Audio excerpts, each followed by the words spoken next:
दोस्तों नमस्कार। दोस्तों आज हम नाग पंचमी की कहानी के बारे में बताएंगे। नाग पंचमी की कहानी। नाग पंचमी की पूजा। नाग पंचमी सावन महीने की शुक्ल पक्ष की पंचमी तिथि के दिन मनाई जाती है। यह दिन नाग देवता को समर्पित है। पौराणिक काल से ही सांपों को देवताओं की तरह पूजा जाता है। माना जाता है कि नाग की पूजा करने से सांपों के डसने का भय समाप्त हो जाता है। भगवान भोलेनाथ के गले में भी नाग देवता लिप्त रहते हैं। धार्मिक मान्यता के अनुसार नाग पंचमी के दिन नाग देवता की आराधना करने से भक्तों को उनका आशीर्वाद प्राप्त होता है और कई अन्य प्रकार के भी शुभ फल मिलते हैं। इस दिन महिलाएं भाई तथा परिवार की खुशहाली के लिए करती हैं और उन्हें दूध अर्पित किया जाता है। नाग पंचमी के दिन नाग देवताओं की पूजा की जाती है। वह इस प्रकार है।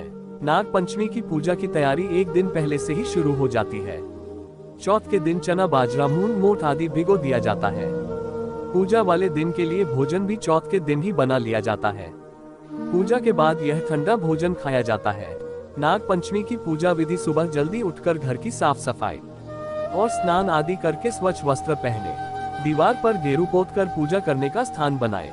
कच्चे दूध में कोयला घिसकर उससे गेरू से बने स्थान पर घर जैसी आकृति और उसके अंदर 5 फन वाले नाग देवता की आकृति बनाए अथवा घर के दरवाजे के दोनों तरफ 5 फन वाले नाग देवता की आकृति बनाए।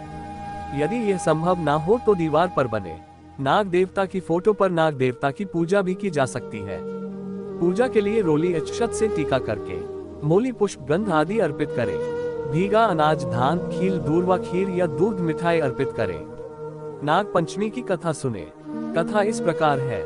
नाग पंचमी की कथा। एक सेठ के 7 लड़के थे। सातों का विवाह हो गया था। सबसे छोटे लड़के की पत्नी सुशील और बुद्धिमान थी। उसका कोई भाई नहीं था। एक दिन बड़ी बहू सभी को साथ लेकर मिट्टी लाने के लिए गई। वह खुरपी से मिट्टी खोदने लगी। तभी वहां एक सांप निकला जिसे बड़ी बहू खुरपी से मारने लगी। जिसे देखकर छोटी बहू ने कहा, इसने हमारा क्या बिगाड़ा है, इस बेचारे निरपराध को मत मारो। यह सुनकर बड़ी बहू ने उसे नहीं मारा। सांप एक तरफ जाकर बैठ गया।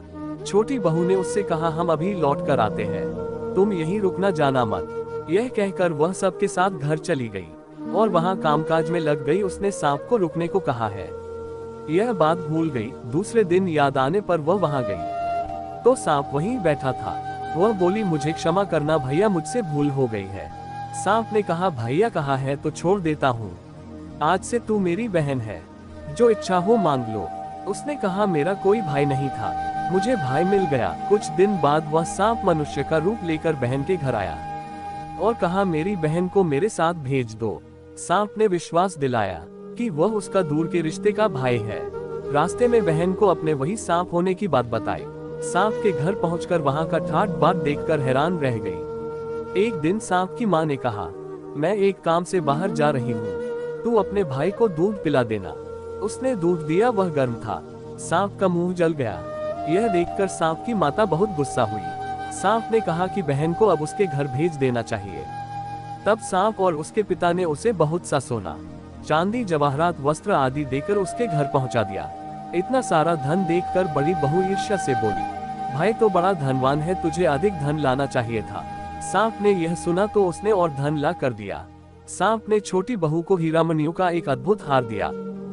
इसकी प्रशंसा उस देश की रानी ने भी सुनी और वह राजा से बोली कि सेठ की छोटी बहू का हार यहाँ आना चाहिए। राजा ने मंत्री को हुक्म दिया कि उसे वह हार लेकर शीघ्र उपस्थित हो। मंत्री ने सेठ से जाकर कहा कि महारानी ने छोटी बहू का हार पहनेगी, वह उसे लेकर मुझे दे दो। सेठ जी ने डर के कारण छोटी बहू से हार मंगा कर दे दिया। छोटी बहू को यह बात बहुत बुरी लगी।